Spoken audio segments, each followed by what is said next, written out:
Good afternoon, everybody, and thank you for joining us for another Parent Cafe.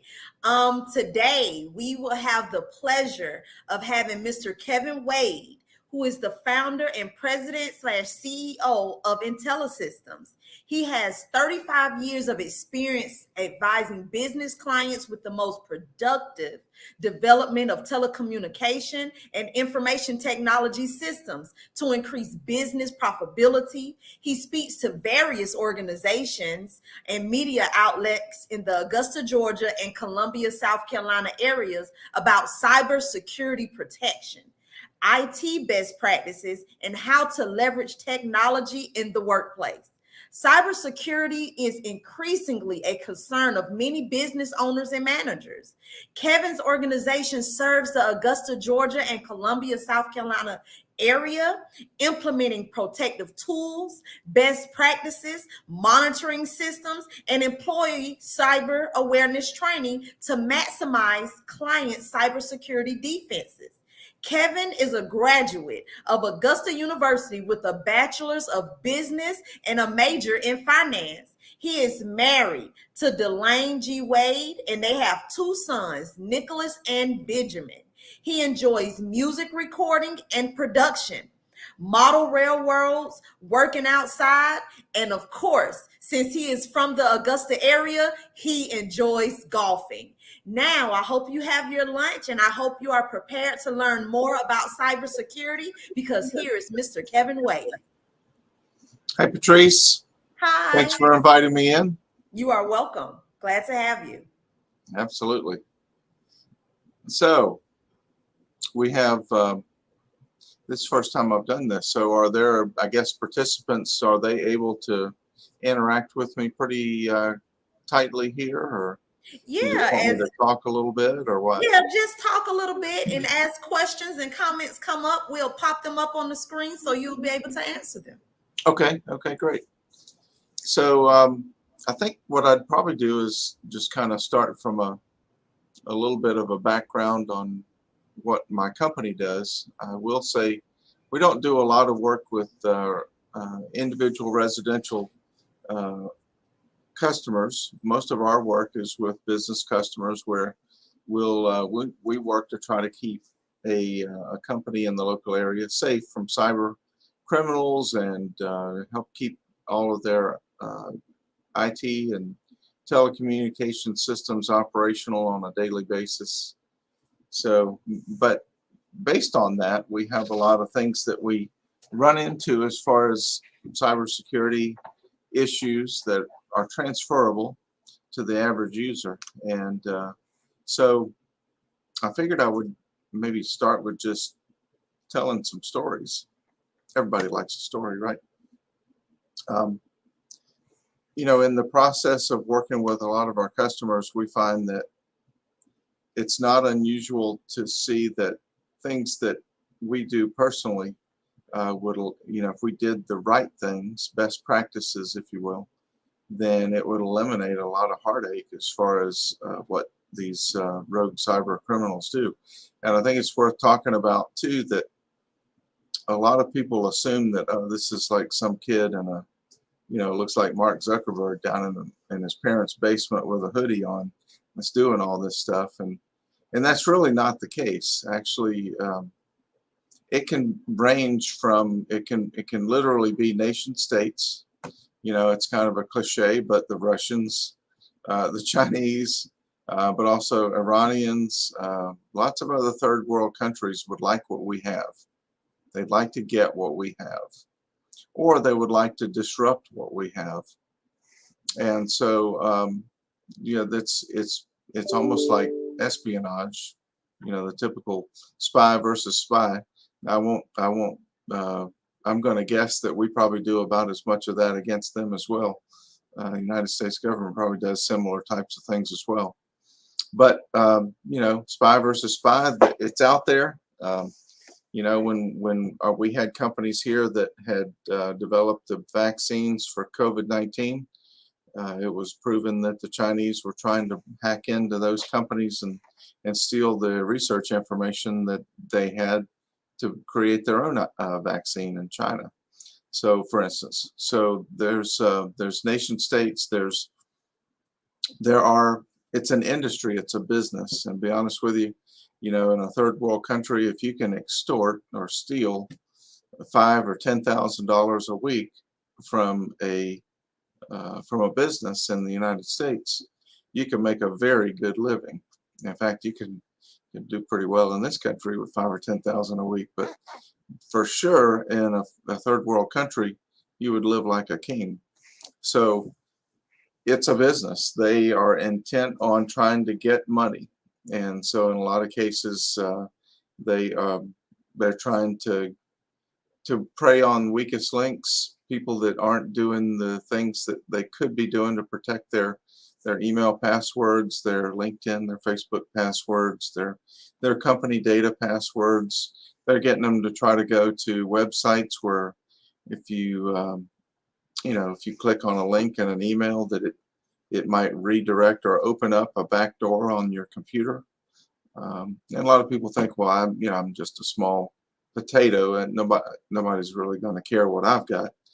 But the reality is that if you can get into one person's computer, you can see everything that person can see. So if your computer is on a company network, well, then you can have access to a whole company's network that you as a user would have access to. You could send emails and they would look like they're coming from you, and you could send it to all your friends, and you could multiply the effectiveness of one little breach on an individual computer.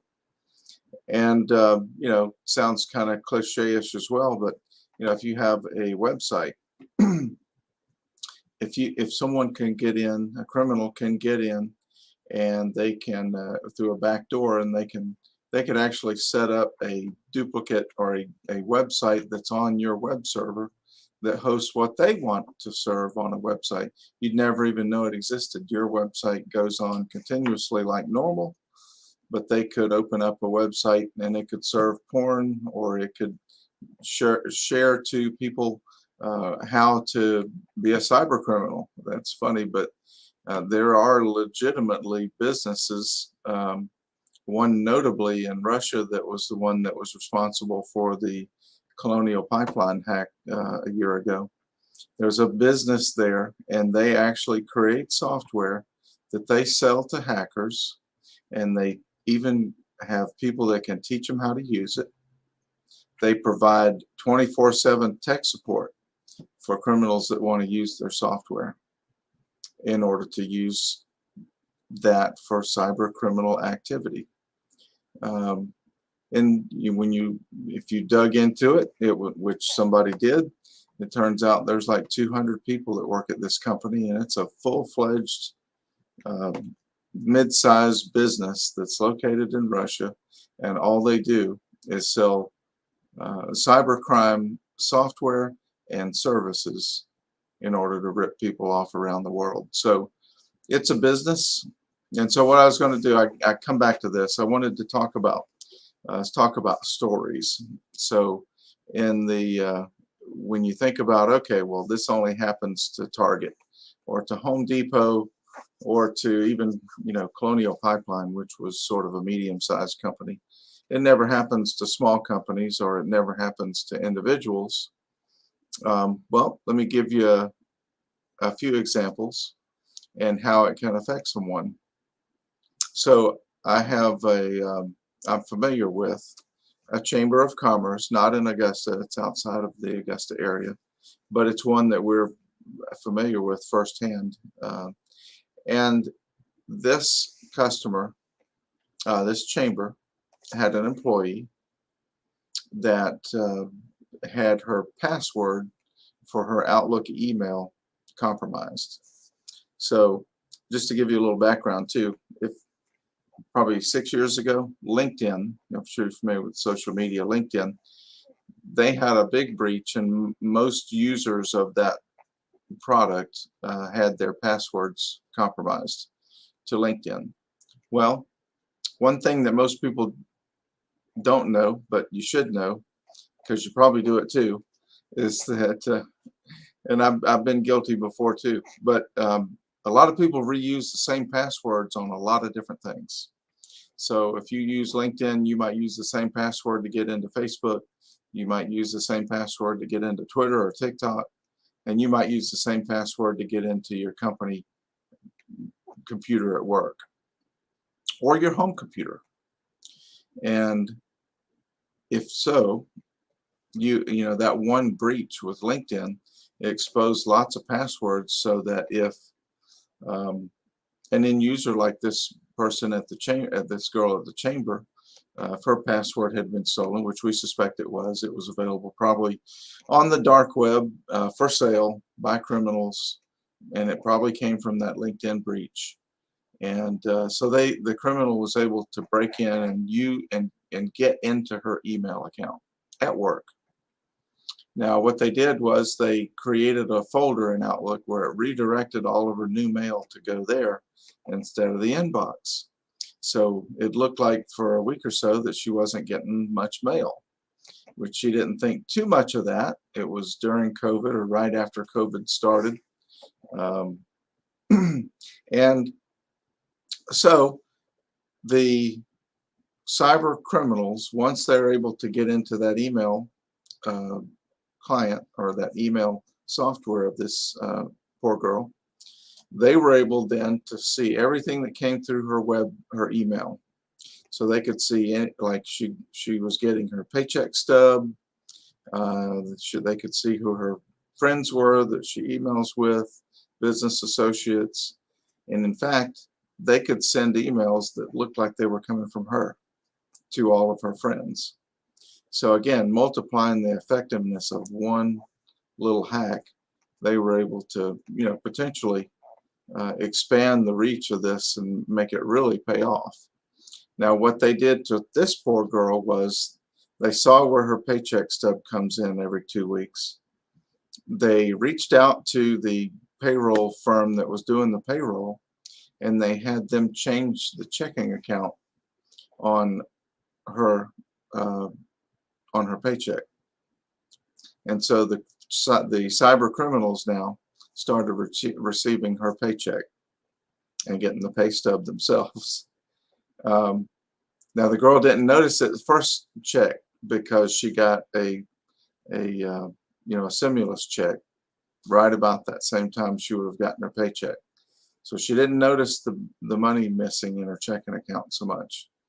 Now the second paycheck she missed, then she realized, and we started checking into it on their behalf and determined that she had 2 paychecks stolen by these cyber criminals. And so, we talked to the Chamber of Commerce that was her employer. And of course, a good employer is, it's the employer's email, it's the employer's computer, it's overall, they own all of that. So it's the employer. They had to make it right with this girl. So fortunately, she was not out the money, but the employer was. So it cost that Chamber of Commerce, $4,000 or $5,000, I think, in order to make her whole again and give her her paycheck. But that's an example of you just wouldn't think about the extent that some of these things happen. So another story. This is this is local. This is a small boat dock company that I'm familiar with. It's up at Lake Thurman, Clarks Hill, which is every side of the river you're on, you can call it. But this company, they don't manufacture, they resell boat docks, but they also do a lot of fix and repair. So they got a call from a real estate firm in Alabama that wanted to have a house that was being sold on the lake, had a boat dock. They needed to have some repairs done to the boat dock as part of the sale of the house. So they called this boat dock firm, and the lady there said, okay, great, we could do that. It would cost about $4,500 to do the necessary repairs to the boat dock. And so if you could have the homeowner, bring us over a contract and a down payment of $1,500, we'll get started on the repairs of the boat dock. Well, unfortunately, the boat dock company email account had been compromised. So a cybercrime activist, cyber criminal, was able to see the types of email traffic coming through this Yahoo Mail account that the boat dock company had. And so they, in essence, created a folder for any email that came from this real estate firm in Alabama to be hidden, to go to this other folder, redirect it to this other folder. So then they could see anything comes there, but the boat dock people would not be able, they wouldn't notice the emails come through then because it wouldn't go to the inbox anymore. It would just go to this special folder that the criminals created. Now, again, the criminal could send emails as if they were the boat dock company at this point now. So this is where it gets interesting. The criminal sends an email back to the real estate agent and says, you know, this it'd be easier if we just did a PayPal transaction, and you can pay the $1,500 by PayPal, and then we'll be able to go ahead and get started on the boat dock repairs. Well, the real estate agent didn't even have a PayPal account, but they went out and got one set up just in order to get this started. And so they paid the $1,500 by PayPal, which the cyber criminal got that money. And so the next day, no contract shows up and no $1,500 check shows up at the boat dock company. They start contacting the real estate firm, wanting to know where's the check, where's the contract. And the real estate company says, well, we paid it by PayPal, like you said. And then the disagreement of, well, we didn't ask you to do that. We want you to bring a check. And the real estate firm says, I've got an email and it came from you and it said pay by PayPal. So the end result was the boat dock company had to eat the $1,500 because ultimately their systems were hacked. And the real estate firm they did nothing wrong. And so again, very simple. This is a 3-person company, you know, basically mom, dad, and son that run this boat dock firm, and it, you know, cost them $1,500. Those are all both of those are, I guess, what we would consider email hijacking. And I saw the leader of the cyber division of the Georgia Bureau of Investigation speak. I guess it's been about a year ago at Rotary, and I'm a member of Rotary, the Downtown Augusta Club. And when he spoke, he said the fastest growing form of cybercrime these days is email hijacking, because of just how much you can do if you own the email account. Again, these criminals were able to send emails like they were the owner of the email account. They are able to magnify or multiply, I should say, the scope of the people that they have access to, because they can send emails and receive emails just as if they were the owner of the email accounts.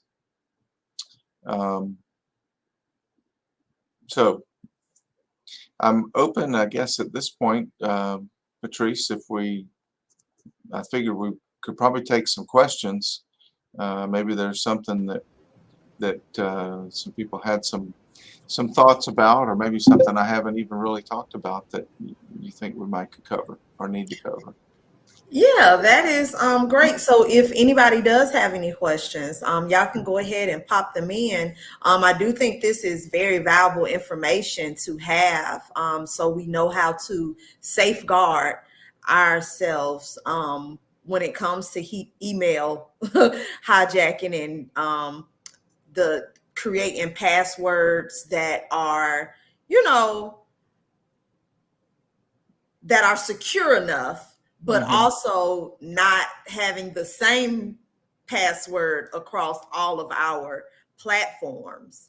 as well. But I did see a question pop up. It Yeah, says, what tips do you have for parents of teens who have various accounts? yeah. And so I don't want to assume what she means by that. Um, I will say that, you know, since I was a teenager once, I know that we could get into a lot of trouble sometimes. And it's probably, I know with I have two sons. They're both mostly off my payroll at this point. One of them is not. He's actually at university, but at the university. But what I would tell you is my wife and I always made sure that we had access to their social media accounts because we wanted to be able to see everything that gets posted and also anyone that attempts to reach out to them as well. Uh, if that's what the question is addressing, that would be the most important thing I can tell you is you got to be involved. You got to be involved with your kids' accounts because there's a lot of crud out there in social media. Uh, Right. yeah, And and now on the other hand, if it's about passwords and such, what I would tell you is a lot of these kids are using devices now. So, but there are, I didn't really talk too much about it, but password security, I did allude to it sort of with some of the things that I described. It's useful to have a what I call a password um, management software product, and I use LastPass, and it's basically a safe lock where you have one major password that you can create, and then this device, this LastPass software, keeps up with all of your individual software, all of your different passwords for all of your different software, and it will work on mobile devices too. So you can install it once on your PC, but also install it on your mobile devices, and then that way you can create secure passwords, unique passwords, so that you're not caught in the trap of reusing the same passwords on lots of different services. Um, Most products now for social media have the ability to use what they call it multi-factor authentication, mhm. and you should turn that on. And what that means is multi-factor is basically a means of saying, okay, you got to know the username and you got to know the password, but you also have to know something about the individual.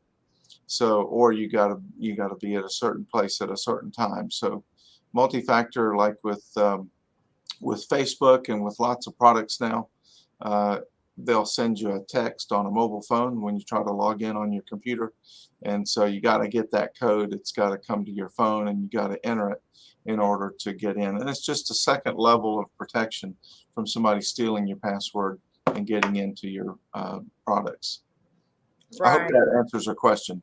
I took it two different ways there. And so, Well, both ways that you went was very resourceful because I have a teenager, and I think a lot of us is in this wave of trying to teach our teenagers more responsibility, and so we do give them. Well, I know my child; she has her own debit card, yep. and so because now she likes to online shop. And so teaching her some of these things about having strong passwords, about the emails and things of that nature, because they're kids, so they're not as mindful as adults are. And like you said, they can hack her email or hack her, her debit card, but then and overall it's coming back into this household. So getting to her can open up the doors to my information. Yep. And so teaching them to be more responsible with that, those things as well. So based on what you just told me, also get her a credit card instead of a debit. I mean, it's good to have a debit card. Don't buy online with a debit card though, because the laws are not the same for a debit card as they are for a credit card. Okay. Uh, that the If someone were to steal money from you using a debit card, you probably can get it back, but it could take 10 days from the bank. And so you're just out that money for 10 days. Um, with a credit card, you usually can contact your credit card company and tell them what's happened, and they usually immediately will credit it back to you until they investigate the situation. So there's a difference there just with that. There's some other laws and regulations that make it much more safe to use a credit card for online purchases than a debit card. So I would definitely do that. And I got both of my boys when they went to college, I got them a small limit on the card. So I told them, don't use it unless you have an emergency, or if I tell you you need to buy something like books or something like that, to use it. But Right. but yeah, that's my tip for you, Patrice. Okay. I'm seeing there's comments. I'm not seeing another question at the moment. Yeah, I see. Someone said that this is interesting, great tips, and they're very great tips, and because it's things that we can get very complacent on, especially when we do have multiple accounts. We tend to try to, well, let's make it easier and let me make the same password for all of my accounts. But like that program that you just spoke about, LastPass, that was something that I wasn't aware of before. So now I can create multiple passwords for different accounts and have it stored in somewhere that's safe. So I don't have to try to remember all of these super secure passwords. That's And so right. that's very helpful. And LastPass actually will help you, and it'll create something that just a bunch of characters that don't even make any sense, but you can save it for a specific account. And again, as long as you use a device that uses your LastPass account, well, then you can pull that up easily and get in. And if you can always, even if you're a hotel 1,000 miles away, you can still gain access to your LastPass account to retrieve your passwords if you needed to. Okay. Yes. Well, I think that was you taught me a lot of things. Well, good. You Hope it taught was me a lot of useful. things, a lot of new things that I will be putting into be implementing here going forward. So I thank you for that. Sure. Does anybody else have any more questions, comments, concerns? You want to know how to get in contact with Mr. Kevin Wade if you have a business? Like I said, he doesn't do individual, but you said the business as far as Right. business and cybersecurity training for businesses. And so if some people are logged on who have a business and y'all need some training for your employees, Mr. Kevin Wade is the person to get in contact with. And there's his email right there. Yeah, the So training, the ongoing training is important. That's part of our service. We do a lot of ongoing maintenance and support and services to keep companies safe, um, just on a subscription basis. okay. Well, that is awesome. Well, I thank you. It looks like nobody has any more questions, and I thank you for logging on today. Thank you for informing us today, giving us some great information and some tips, and spending your lunch break with us. Hope you haven't taken too much of your time to where you can go and have some great lunch for today. That's fine, and appreciate everyone sitting in, and thank you, Patrice, for having me in, and I hope it was useful information for everyone. Very much so. Yes, sir. All right. Well, you enjoy the rest of your day. All right, take care, everyone. All right. You too.